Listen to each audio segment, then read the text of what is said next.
Pilot refuses to greet black man in first class, regrets it when he sees his name on the plane's ownership papers.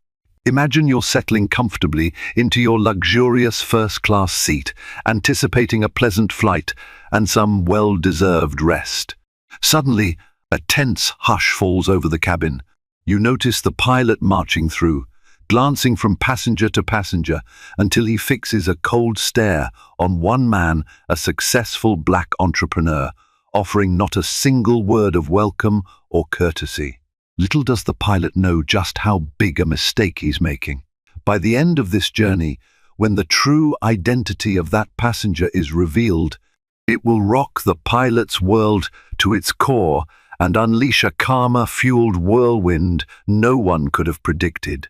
Captain Gregory Halston prided himself on his reputation as one of Global Skies Airlines' most experienced pilots. For nearly 2 decades, he had flown countless miles across oceans and continents, building a solid professional record. He considered himself disciplined, punctual, and unflinchingly by the book. Yet beneath that gleaming exterior lay a subtle bias he rarely acknowledged. It was the kind of prejudice that never roared out in obvious slurs, but instead simmered in slight sneers, dismissive tones, and unspoken assumptions. Over time, Halston had become so accustomed to these small, casual displays of bias that he barely noticed them anymore. On that particular morning at Hartsfield-Jackson Atlanta International Airport, Captain Halston strode confidently through the bustling terminal. He was scheduled to command Global Skies Flight 741 bound for Los Angeles on a Boeing 747-1 of the airline's prized jumbo jets. Passengers bustled around him, anxious families and excited solo travelers, each preoccupied with their own journeys. As Halston neared the gate, he nodded curtly at the ground staff, exchanged a few polite words with the flight attendants, and then made his way down the jet bridge.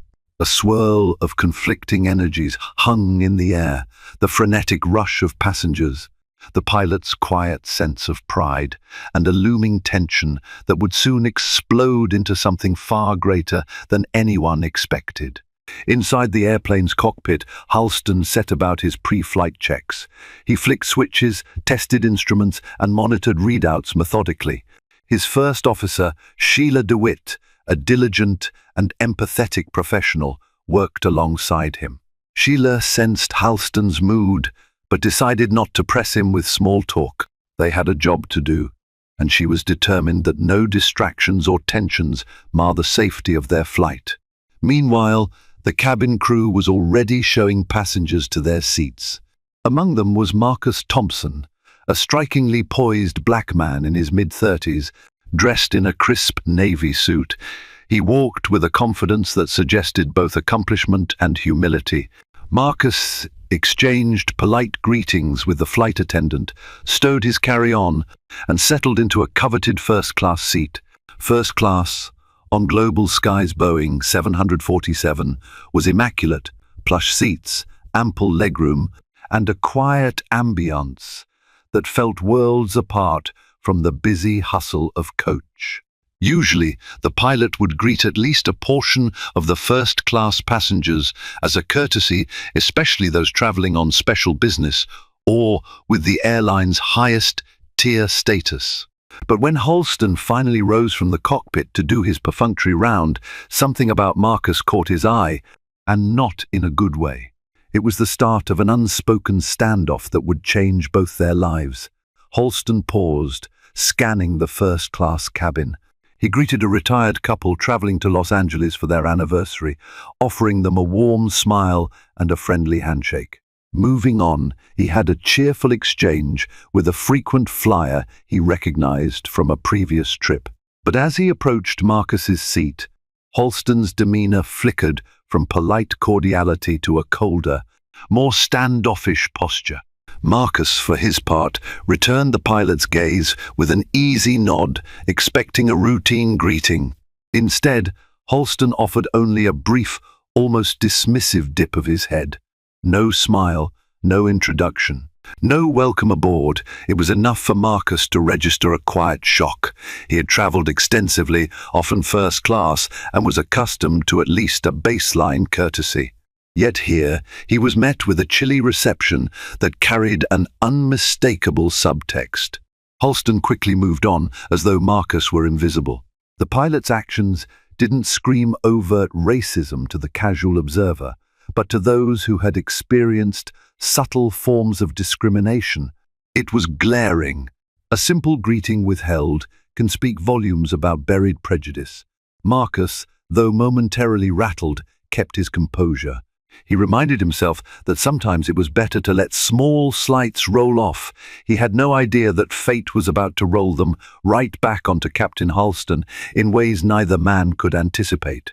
As first-class passengers continued to board, a few of them observed the frosty exchange. Nobody wanted to cause a scene. After all, the pilot had ultimate authority on the plane.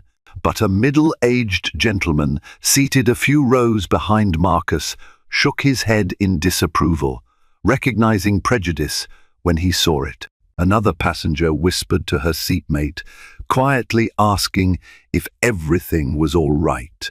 Marcus, ever composed, merely said, "I'm fine, thank you," and tried to focus on the task he had at hand, preparing for a business meeting in Los Angeles that could define his next big move in the corporate world. Marcus Thompson was the CEO of his own tech startup, Technova Solutions, and he was also something of an angel investor. He had partnered with countless other emerging companies over the years, turning them from fledgling ideas into booming businesses. In fact, he was en route to LA, partly for a major conference, and partly for an even more confidential rendezvous with top Global Skies executives. A strategic investment was on the table, one that would see him acquiring a significant stake in the airline. This was not information he bandied about casually, nor did he feel the need to flaunt his wealth. He believed in quiet confidence, letting accomplishments speak for themselves rather than crowing about them.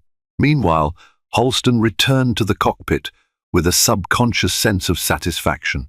He had maintained his demeanor, certain that he had given no reason for official complaint. In his mind, a dismissive greeting was a far cry from an overt offense. But prejudice is rarely about loud proclamations. Sometimes it's the subtlety that cuts the deepest. And sometimes it's that subtlety that leads to the biggest karmic fallout. The flight started smoothly enough. The Boeing 747 taxied down the runway, engines roaring, and soared into the clear morning sky. Seatbelt signs illuminated, trays were stowed, and flight attendants delivered the safety demonstration with practiced precision. Marcus gazed out the window, letting the sprawling cityscape of Atlanta grow smaller and smaller beneath him. About half an hour into the flight, the seatbelt sign clicked off, and the cabin crew began their service. In first class, they presented a menu of gourmet meal options, along with an offer of champagne or fresh juice. Marcus politely requested a glass of orange juice while he perused some notes for his upcoming business presentations. He was working on a new software partnership with a major film studio in Hollywood, which could potentially revolutionize how data analytics and virtual effects were integrated in big-budget movies. It was an exciting prospect, one that reaffirmed just how far Marcus had come. Ironically, he also had an upcoming meeting with one of the vice presidents at Global Skies, a meeting that had been arranged under strict confidentiality. Marcus didn't want the staff or crew to realize who he was or why he was traveling. He wanted an unfiltered view of how things really operated at Global Skies beyond the PR facade. It was a sort of secret shopper scenario, except on a multi-million-dollar scale. The pilot's subtle rudeness would inadvertently prove to be the unfiltered glimpse. Marcus sought and more. Meanwhile, up in the cockpit, Captain Halston was reviewing weather reports and adjusting to a minor shift in flight path to avoid some turbulence brewing over the Midwest. He chatted sparingly with First Officer DeWitt, who tried to keep conversation light. Sheila had noticed Halston's frosty greeting toward the passenger in first class, but in an environment where rank and authority were paramount, she chose caution. Confronting a superior for possible discriminatory behavior in such a high-stakes job could lead to messy conflicts. Still, the moment weighed on her. After an hour in flight, a quiet beep from the cockpit signaled a call from the lead flight attendant, Camila Reyes. "Captain, we have a passenger in first class who needs to speak to you about some concerns." Halston frowned. Passengers rarely asked to speak directly with the captain unless there was a significant problem. He cleared his throat. "What's the nature of the concern, Camila?" He silently hoped it wasn't about him. Camila paused. "He's asking about the Wi-Fi connectivity and some issues with the in-flight entertainment system. He specifically requested to speak with the captain about overall flight conditions too." Halston could tell that Camila was struggling to phrase the reason tactfully. In truth, Marcus Thompson wanted to ask more about the flight path, the airline's new safety protocols, and the business side of Global Skies. But Camila herself was not entirely sure why a passenger was so keen on those details. All she knew was that he'd politely made the request, and since he was in first class, the crew wanted to oblige. Halston considered this request with skepticism. He wasn't particularly thrilled at the idea of conversing further with the same passenger he had slighted. Yet, he also recognized he couldn't outright refuse such a conversation without drawing more attention to himself.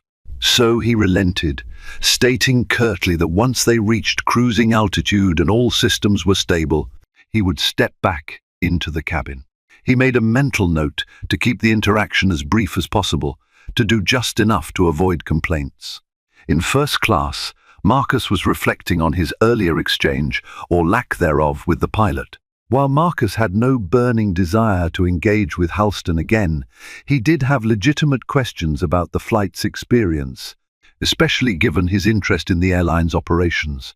Part of him wanted to see if the pilot's dismissive demeanor was a consistent pattern or simply a one-off. Another part of him recognized that if he was going to acquire a stake in Global Skies, he needed first-hand insight from the very people who ran the show. In the background, flight attendants bustled about, delivering warm towels and meal trays. Passengers indulged in movies or typed away on laptops. The hum of the engines was reassuring, a steady companion on long-haul journeys. Marcus took a sip of his orange juice, glanced down at his watch, and thought about how everything in life could change in just a matter of minutes. Little did he know just how dramatically it would for Captain Halston and for himself by the time they landed. 30 minutes later, Halston emerged from the cockpit with a neutral expression plastered on his face. He walked down the aisle, offered fleeting nods to a couple of first-class passengers, and finally stopped at Marcus's row. "You wanted to speak with me?" Halston asked, voice clipped. Marcus remained polite. "Yes, Captain, thank you for taking the time. I'm curious about the Wi-Fi connectivity issues. The flight map shows we're deviating slightly from the original route. Is that because of weather or something else?" Marcus kept his tone inquisitive, nothing confrontational. Halston answered in the same clipped monotone. "There's a weather front we're avoiding. The Wi-Fi signal can be spotty in certain regions depending on satellite coverage. It should improve once we clear the area." Marcus nodded. He followed up with a question about Global Skies' newly implemented safety features, something he'd read about in a press release. Halston's eyes flickered at the mention. Those are standard updates, part of an industry-wide improvement. Nothing unusual.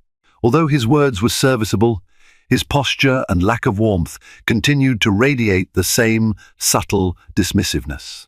Marcus took it in stride, but he couldn't help noticing how the pilot was more at ease with other passengers. A pang of disappointment struck him. He had hoped that perhaps Halston was just having a bad day, but it was clear the pilot's attitude was no mere mood, it was a preference. Finishing his string of questions, Marcus politely thanked Halston. The pilot barely inclined his head before stepping away. Yet, as Halston turned, he couldn't help noticing the business materials on Marcus's open laptop, spreadsheets referencing Global Sky's potential acquisition, slides detailing internal airline metrics, and a signature line reading, Marcus Thompson, Technova Solutions. For a fleeting second, Halston's brow furrowed. Why would a passenger have Global Sky's internal data on a personal device? The moment passed quickly, and Halston brushed it off. It was probably some random business pitch or an investor deck the passenger was preparing. He won't get far, Halston mused internally, if that's what he's up to. Marcus noticed Halston's fleeting glance and wondered if it registered. The pilot's demeanor suggested little real interest. If Halston had only known the significance of Marcus's presence, he might have treated this entire interaction with greater care. Marcus was on the brink of a deal that would grant him an influential voice in how Global Sky's airlines operated, including matters concerning staff conduct. Back in the cockpit, Halston slipped on his headset and resumed pilot duties, ignoring the gnawing sensation that perhaps something was off. There was no immediate crisis, just a faint tension threading its way through the flight unseen by most, but acutely felt by those most impacted. Fate, however, was about to bring it all to the surface. 2 hours into the flight, the weather front they were avoiding intensified. Dark clouds clustered like a menacing fortress, forcing the plane into a wider detour. Pockets of turbulence jostled the passengers. In economy, drinks rattled in plastic cups and overhead bins occasionally creaked. In first class, the turbulence was more muted, but still noticeable enough to disrupt any semblance of calm. Marcus closed his laptop, preferring not to risk it bouncing off the tray table. He glanced around at the other first-class passengers, some of whom were starting to look anxious. Quietly, he began reviewing some breathing techniques he'd learned years ago when dealing with flight stress. He wasn't particularly afraid of flying, but he found that mindfulness helped him stay centered, especially in tense situations. Up front, Halston and First Officer DeWitt were busy recalculating flight paths. DeWitt made sure to keep her voice steady over the intercom, reassuring passengers that the turbulence was normal, that they would be rerouting to maintain safety, and that service might be temporarily suspended until conditions improved.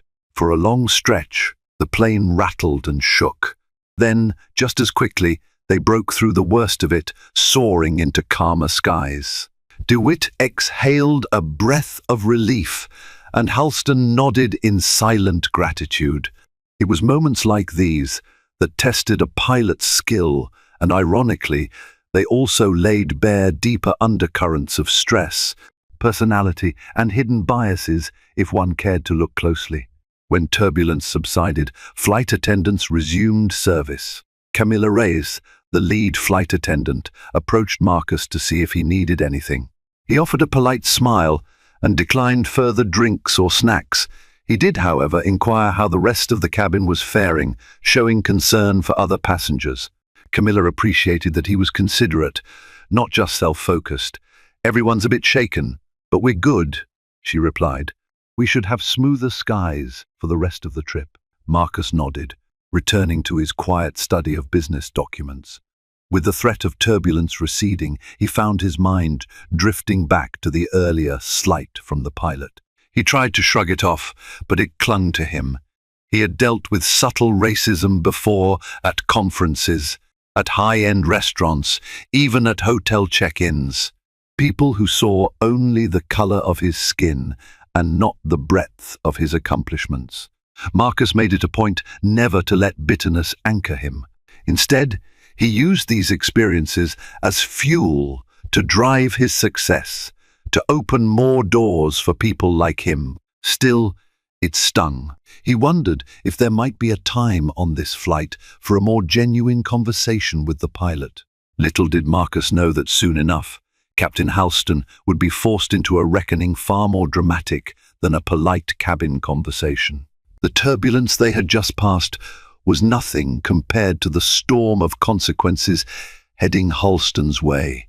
As the flight neared its halfway point, one of the flight attendants discreetly approached Marcus. Her voice hushed. "Mr. Thompson, I was told by ground control that the Vice President of Corporate Relations for Global Skies might be reaching out to you shortly. We have a secure in-flight communication line set up if you'd like to take that call." She offered a friendly smile, though she was curious about this passenger's importance. Few travelers receive direct calls from airline executives mid-flight. Marcus nodded, thanking her. He stood and followed her to a small alcove near the front galley, where a private satellite phone was available for priority calls. The call connected, and on the other end was none other than Carla Hutchinson, the VP of Corporate Relations. She sounded upbeat, if a bit nervous. "Marcus, I hope the flight's treating you well." "How are things up there?" Marcus hesitated. He wasn't sure how to address the pilot issue without overshadowing the bigger picture of why he was traveling. "The flight is fine," he finally said. "We had some turbulence, but nothing out of the ordinary." He paused, debating how forthright to be. "I did have a somewhat chilly interaction with the captain, which surprised me. I don't want to make waves, but I should be honest about my experience." Carla's voice lowered. "I appreciate that, and I assure you we take all feedback seriously. Once you land, we'll meet and finalize the terms of your potential acquisition. But let's keep this pilot matter separate for now, unless you feel it's urgent." Marcus decided to let it rest. "We'll talk more once I'm on the ground." He ended the call, a knot of anticipation forming in his chest. No matter how discreet he tried to be, the wheels of karma were already in motion. Returning to his seat, Marcus felt an undercurrent of tension building. He tried to refocus on the upcoming negotiations. There was a delicate dance at play. He was poised to purchase a considerable stake in Global Skies, enough to grant him a powerful voice in policy making and company culture. If the deal went through, he would be reviewing internal hiring practices, diversity training programs, and overall employee conduct. That meant individuals like Captain Halston would eventually land on his radar, even if the pilot had never singled him out. Now, Halston was well on his way to becoming Exhibit A of the kind of subtle prejudice Marcus wanted to address. Marcus couldn't help wondering if the universe or some higher power was orchestrating this fiasco to illustrate precisely what was at stake. He remembered a line his mother once said, "Sometimes people reveal their true colors right when you're in a position to change their entire world." He felt those words echo in his mind. In the cockpit, Halston remained oblivious to the gathering storm. He carried on with flight protocols, occasionally exchanging quick updates with DeWitt. He still felt a vague unease about the passenger in first class and the glimpses of Global Skies documents he'd spotted, but for now he shoved it aside. He had a flight to finish, and if he played his cards right, he'd never see Marcus Thompson again. The universe, however, had a different plan. An hour later, the plane began its initial descent toward Los Angeles. The sky was a gorgeous canvas of sunlit clouds, and the announcement came over the speaker, "Ladies and gentlemen, we'll be preparing for landing soon. Please return to your seats and ensure your seat belts are fastened." Passengers stirred, some packing away laptops, others finishing beverages. A sense of anticipation filled the cabin as people readied themselves for what lay ahead on the ground. In the cockpit, Halston and DeWitt performed their approach checklist. They requested vectoring from air traffic control, guiding the 747 into a smooth descent. The LAX runways sprawled out below, a testament to the scale of one of the country's busiest airports. Halston took a moment to admire the cityscape in the distance. Despite his personal flaws, flying was still his passion. Commanding a massive aircraft to land safely was an art form as much as a technical skill. Marcus closed his eyes briefly, inhaling a steady breath. He thought about his mother, his mentors, and all the people who had helped him rise to the place he was today. For them, he wanted to keep pushing boundaries, opening pathways for others who might face discrimination like he had. The friction with Halston underscored the importance of that mission. In minutes, they would all be on the ground. Little did Halston suspect that in those same minutes, his entire perception of power and respect was about to be challenged in ways that would leave him reeling. The landing itself was textbook. Tires screeched lightly on the runway, and the airplane decelerated smoothly, guided by Halston's steady hands. DeWitt announced their arrival. "Welcome to Los Angeles International Airport. Local time is 3:17 p.m. We hope you enjoyed your flight." The usual bustle followed, passengers unbuckling seatbelts, phones chiming as they reconnected to cellular networks. Cabin pressure equalized, and flight attendants prepared to open the doors once the jet bridge was in place. As the aircraft taxied to its designated gate, Marcus felt his phone vibrate in his pocket. A text from Carla: "Car waiting for you upon arrival. We're in conference room B at the LAX corporate lounge. See you soon." He texted back a quick confirmation. Then he stood, collected his carry-on from the overhead bin, and waited for the plane to come to a complete stop. Captain Halston, following standard procedure, made a final announcement thanking everyone for choosing Global Skies Airlines. While he spoke, a flicker of pride crept into his voice, as it often did after a flawless landing. Passengers started to disembark. Halston remained in the cockpit, confident that his day's work was done. The pilot gave no thought to the possibility that any single passenger, especially the black man he had casually brushed aside, might have the power to change the trajectory of his career. Outside, a warm California sun illuminated the tarmac. Marcus stepped off the jet bridge into the terminal. A neatly dressed chauffeur, holding a placard with his name, waited near the arrival gate. He gave Marcus a polite nod and led him through a private corridor to the Global Skies 6P lounge, where Carla Hutchinson stood waiting, clipboard in hand and a welcoming smile on her face.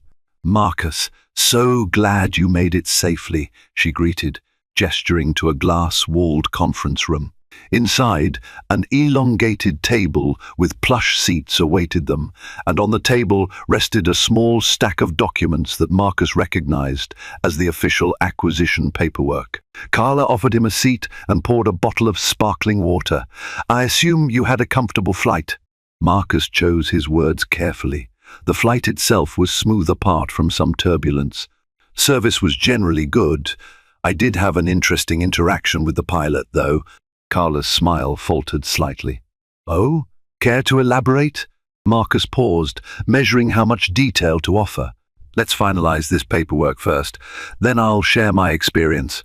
One step at a time," Carla nodded.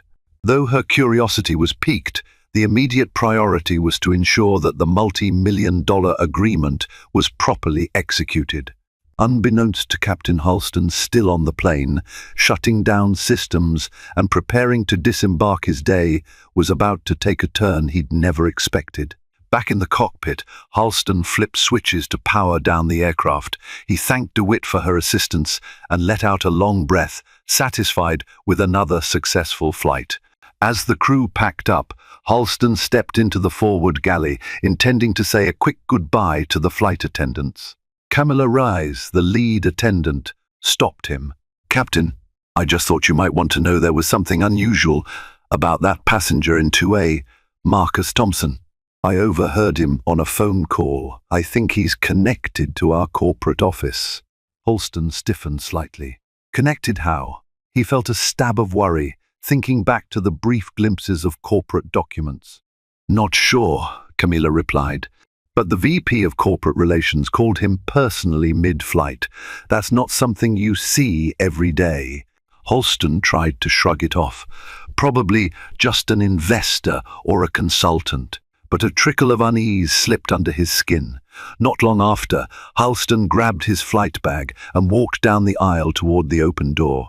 Outside, the pilot who would take the plane on its next rotation was already waiting to do his checks. Halston exchanged formalities, stepping into the terminal with a sense of relief that his shift was done. He had no reason to linger, at least that's what he thought. The terminal's hum enveloped him as he headed for the crew lounge to handle some paperwork before leaving the airport. Meanwhile, in the VIP lounge's conference room B, Carla handed Marcus a pen. The final contract was a robust document that outlined the extent of Marcus's investment, the voting power he would hold, and the responsibilities the airline had to him as a major stakeholder. The figures were staggering, but Marcus had thoroughly reviewed them beforehand. He signed each page with steady resolve. Carla beamed. Marcus, welcome to the Global Skies family. We're incredibly excited about what your expertise in tech and innovation can bring to our airline. She extended her hand, and he shook it. A sense of triumph and gravity settled over him. He was now an official part owner of one of the nation's leading airlines. Letting the moment sink in, Carla gestured for an attendant to bring over a chilled bottle of sparkling cider alcohol-free at Marcus's request and 2 flutes. They toasted to the future, clinking glasses lightly, but the celebratory mood carried an undercurrent of seriousness. Marcus placed his glass down. Carla, about the flight. The pilot, Captain Halston, was, well, let's say he was less than welcoming. He briefly recounted the subtle dismissiveness and how it made him feel. Carla's brow furrowed. I'm so sorry to hear that. This is the last thing we want for any passenger, let alone someone who's just become a major part of our company. Do you want to file a formal complaint? Marcus paused, swirling the cider in his glass. I want to speak with him first, if possible. Sometimes a face-to-face conversation can resolve more than paperwork. Carla nodded, her expression a mixture of relief and apprehension. I'll see if I can arrange that. Minutes later, Carla was on the phone with the airline's operations center. Halston, who was about to exit the airport, received a message from his supervisor, report to the 60 lounge immediately. Confusion and a twinge of worry shadowed his features. Usually, being summoned to the VIP lounge unannounced wasn't a great sign. He tried to think if he had made any major errors during the flight. Apart from the turbulence, everything had gone smoothly, or so he believed. Still in uniform, Halston made his way through the terminal, his footsteps echoing over polished floors. He flashed his ID badge to pass through a restricted area and arrived at the VIP lounge reception desk. Carla stepped out to greet him, her polite demeanor tinged with evident seriousness. Captain, thank you for coming so quickly. Would you mind joining us in Conference Room B for a brief discussion? Halston nodded, swallowing hard. The door to the conference room swung open, and there, standing calmly, was Marcus Thompson. Dressed in his impeccable suit, contract documents neatly stacked beside him, he met Halston's eyes with a gaze that was neither hostile nor friendly. Halston's confusion deepened. Why would the passenger he'd casually dismissed be waiting here, flanked by Carla Hutchinson, the VP of Corporate Relations? Carla cleared her throat. Captain Halston, this is Mr. Marcus Thompson. But Halston never let her finish. Something about Marcus being in the lounge and the formal setup triggered a realization that this meeting was important. He tried to maintain composure. We've already met on the plane, he said stiffly. Marcus offered a curt nod. Carla decided to cut to the chase. Marcus is a major investor in Global Skies. As of today, he officially holds a significant stake in our airline. He also had some concerns about his experience on Flight 741. Halston felt his blood run cold. His mind reeled at the notion that the very passenger he had dismissed was not just some random traveler, but a newly minted part owner of the airline he served. Marcus spoke, his voice calm but resolute. "Captain Halston, I appreciate you taking the time to meet with me. I wanted to talk about the interaction we had, or rather, the one we didn't have. You made an effort to greet many of the first-class passengers, but when it came to me, you were noticeably different. Dismissive, even." Halston's cheeks flushed. He opened his mouth to protest, but all he managed was a stammer. In that moment, he could almost hear the walls of his pride cracking. He had no idea how far this conversation would go, or what it might cost him. Marcus continued, maintaining a level tone. "I'm not looking for an apology for my ego's sake. It's just that these are the types of experiences that many people of color face. Small microaggressions that signal we're not worthy of the same courtesy as others. It might seem insignificant to you, but it carries weight for me and for everyone who might be treated similarly." Halston's mind raced. He wanted to defend himself, to say he wasn't racist, that he treats all passengers fairly. But the truth was glaring. He had singled Marcus out, even if unconsciously. He struggled to find words. I'm sorry you felt that way," he finally uttered. The phrase sounded hollow, even to his own ears. Carla interjected, her voice firm. "This is precisely why Global Skies invests in diversity training. We expect our employees, especially those in leadership positions, to treat all passengers with equal respect. Captain Halston, we hold you to a high standard." Marcus gave a slight nod, acknowledging Carla's words before continuing. "I wanted you to know how your actions affected me, and also the potential consequences they can have on the company's reputation. I'm in a position now where I can help shape policies and culture here at Global Skies. My preference is to improve matters, not punish people. But that depends on your willingness to reflect and change." Halston felt a wave of shame, regret, and a stubborn desire to defend himself, all colliding at once. The pilot who once commanded a Boeing 747 without flinching now found himself powerless before a passenger he had underestimated. Silence thickened in the room. Carla looked between the two men, sensing the gravity of the moment. Finally, she turned to Halston. "Captain, do you have anything you wish to say? Our airline's future relationship with Mr. Thompson is paramount. We want a constructive path forward." Halston exhaled a shaky breath. "I recognize that my behavior was inappropriate. To be honest, I didn't realize how I came across. 1. I've never had anyone call me out like this before, but I see now that ignoring or dismissing someone is its own form of bias." His words sounded stiff, but there was an undercurrent of genuine contrition. Marcus studied him, gauging the sincerity. "I'm not here to destroy your career, Captain, but I do expect accountability. People need to understand that biases, whether overt or subtle, have no place in professional settings." Carla nodded, relieved that Marcus was aiming for reform rather than immediate retribution. She spoke softly but firmly. "Captain, the airline will require you to undergo advanced cultural sensitivity and diversity training. We will also be reviewing passenger feedback on previous flights. If there's a pattern, further disciplinary action may follow. For now, consider this a formal notice to adjust your conduct." A swirl of emotions tugged at Halston. He was humiliated, worried, and oddly grateful that he hadn't been outright fired on the spot. The pilot realized this moment could have been far worse. He mustered a subdued response. "I accept." Marcus let out a slight sigh, feeling the heaviness of the confrontation begin to dissipate. "Thank you for hearing me out, Captain Halston. I hope this marks a change in how we all handle moments of unconscious bias in the future. He then shifted his attention to Carla. Now, if there's nothing else, I have another meeting to attend regarding some innovative tech integrations for global skies.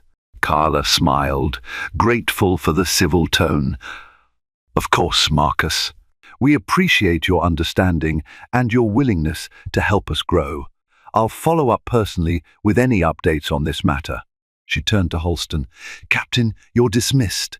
I suggest you take some time to reflect. We'll be in touch. Halston gave a brief nod. With shoulders slumped, he exited the room. Outside, the hallway felt colder and lonelier than when he'd entered. His stomach churned with a cocktail of embarrassment and self-reproach. For the first time in his career, he was forced to confront the fact that his behavior, unnoticed or excused for years, was now under the microscope of someone who had the authority to shape the very airline he worked for. Meanwhile, Marcus remained in the conference room to finalize some additional details with Carla. Their conversation shifted to strategies for marketing, tech updates to the fleet, and the importance of an inclusive culture. Deep down, Marcus felt a renewed sense of purpose. His journey was no longer just about personal success. It was about paving the way for a more equitable environment, starting with a single flight and a single pilot who had learned a valuable lesson the hard way. A short while later, Captain Halston found himself in the crew lounge, changed out of his pilot's uniform and into casual attire. He sank into a chair, still trying to process what had transpired. Many of his co-workers were bustling about, preparing for their next flights or heading home, unaware of the life-altering confrontation that had just taken place. He glanced at his phone. No messages from management yet, but he knew it was only a matter of time. His supervisor would likely call him in for a formal meeting, or at the very least to inform him of the mandatory training.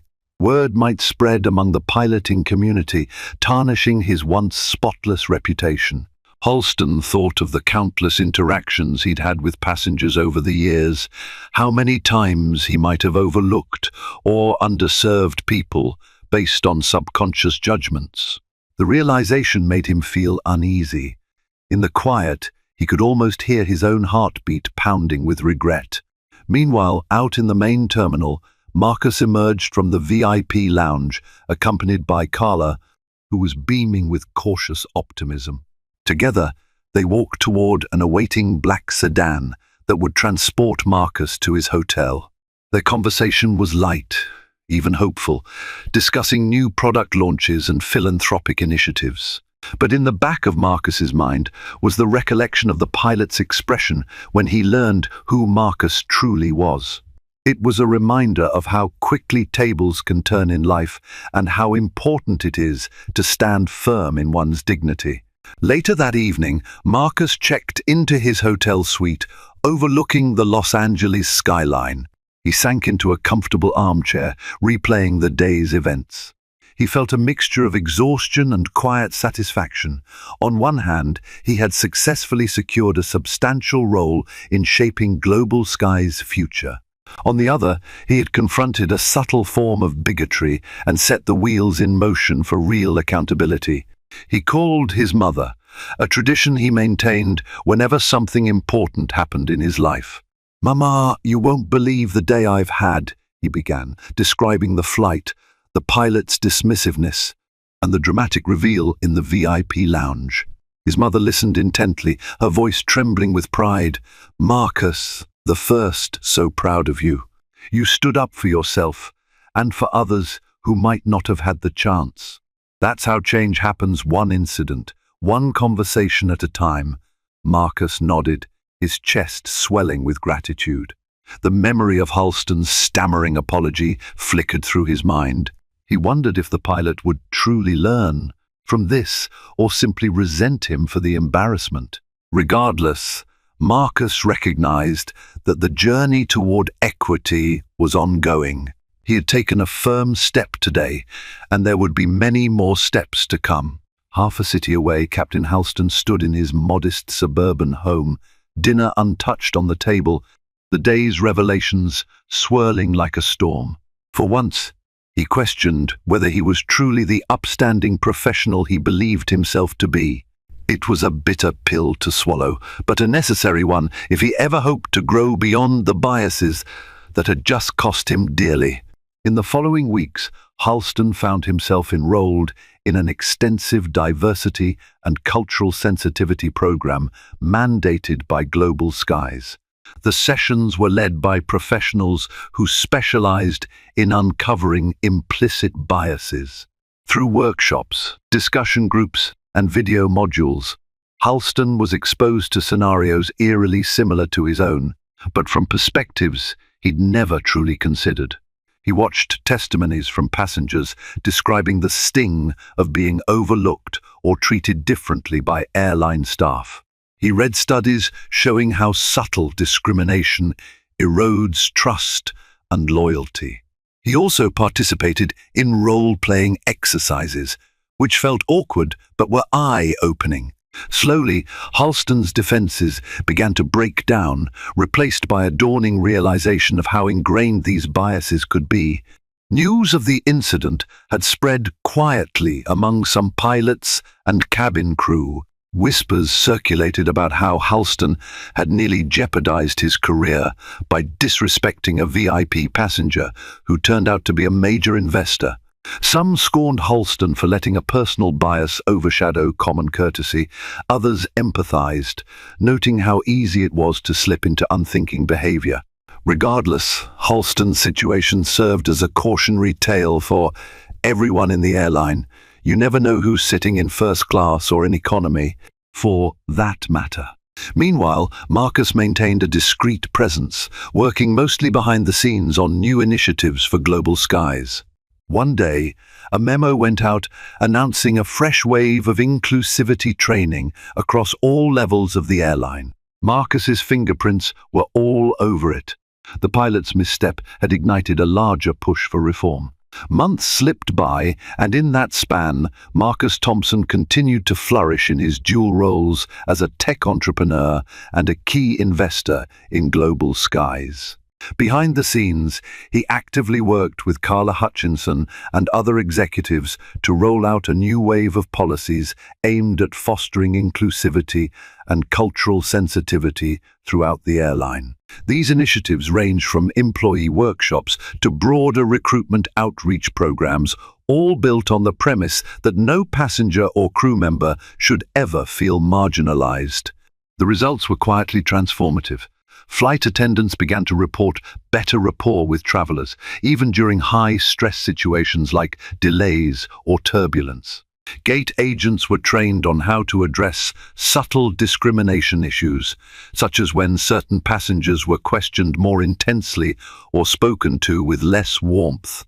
Surveys indicated a steady rise in passenger satisfaction. Some lauded the friendlier environment, while others noted an intangible sense of respect permeating the cabins. Although it was still an ongoing journey, the airline's newfound spirit of empathy and awareness was becoming tangible. Meanwhile, Captain Gregory Halston underwent a profound personal and professional shift. The diversity training sessions he was required to attend were more extensive than any he had experienced before. He found himself reading case studies and engaging in role-playing exercises that forced him to confront his own preconceptions head-on.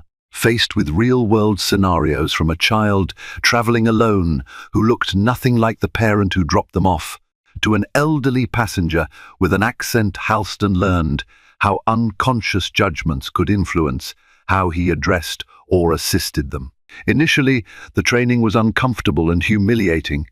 He hated feeling exposed, as though someone was shining a spotlight on every flaw he'd successfully hidden for years. Yet, slowly, Halston recognized a truth: hidden biases don't vanish on their own, and ignoring them only lets them fester.